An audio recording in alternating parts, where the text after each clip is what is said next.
बुद्धि के देवता और सबसे पहले पूजे जाने वाले देवता हैं श्री गणेश। भारत के सबसे बड़े त्योहार दीपावली के दिन भी लक्ष्मी जी के साथ गणेश जी की पूजा की जाती है, क्योंकि समुद्र मंथन से निकली विष्णु प्रिय लक्ष्मी जी धन तो दे सकती हैं, पर उसे संभालने के लिए बुद्धि तो गणपति ही दे सकते हैं। गणेश पुराण के अनुसार गणेश सबसे बड़े देवता हैं, जिन्हें पाने के लिए माँ पार्वती ने घोर तपस्या की थी। तब पार ब्रह्म के अवतार के रूप में गणेश जी ने जन्म लिया। आज हम गणेश जी से जुड़ी हुई एक कथा आपको बताने वाले हैं। इस कथा के अनुसार गणेश जी को तुलसी क्यों नहीं चढ़ाई जाती, हम आपको बताएंगे। प्राचीन समय की बात है, भगवान श्री गणेश गंगा के तट पर भगवान विष्णु के घोर ध्यान में मग्न थे। गले में सुंदर माला, शरीर पर चंदन लिपटा हुआ और वे रत्न जड़ित सिंहासन पर विराजित थे। उनके मुख पर करोड़ों सूर्यों का तेज चमक रहा था। वे बहुत ही आकर्षण पैदा कर रहे थे। इस तेज को धर्मात्मज की यौवन कन्या तुलसी ने देखा और वे पूरी तरह गणेश जी पर मोहित हो गई।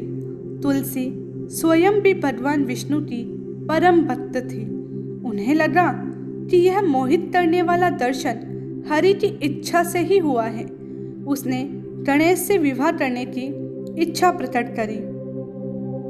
भगवान गणेश ने कहा कि वह ब्रह्मचर्य जीवन व्यतीत कर रहे हैं और विवाह के बारे में अभी उन्होंने बिल्कुल नहीं सोचा। विवाह करने से उनके जीवन में ध्यान और तप में कमी आ सकती है।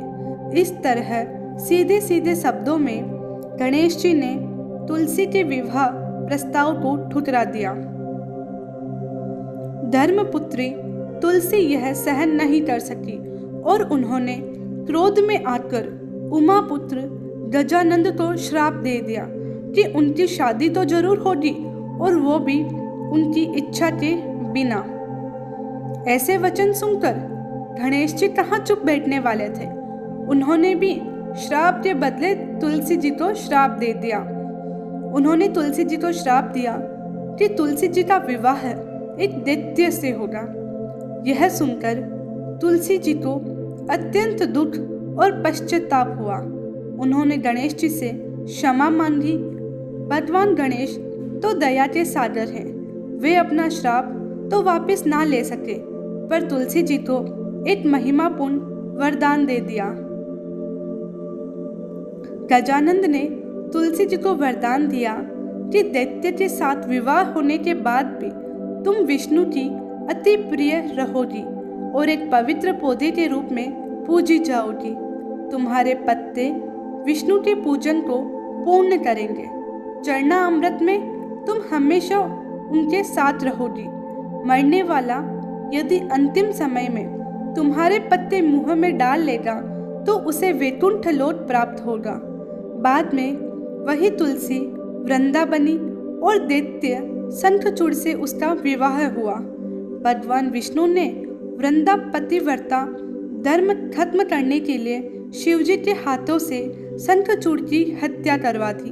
वृंदा ने तब विष्णु जी को काले पत्थर शालिग्राम बनने का इसीलिए श्राप दे माता दिया। लक्ष्मी ने तुलसी जी को अपना श्राप वापस लेने के लिए कहा।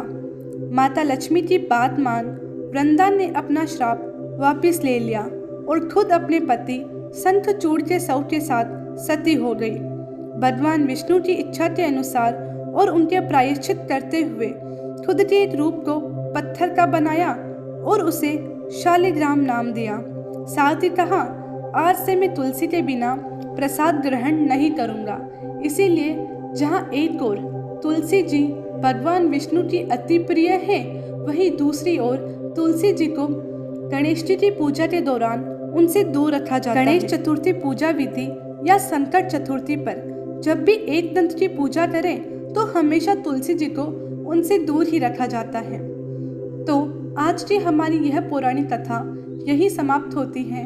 और अगर ये कथा आपको पसंद आई हो तो लाइक, सब्सक्राइब और कमेंट जरूर करें।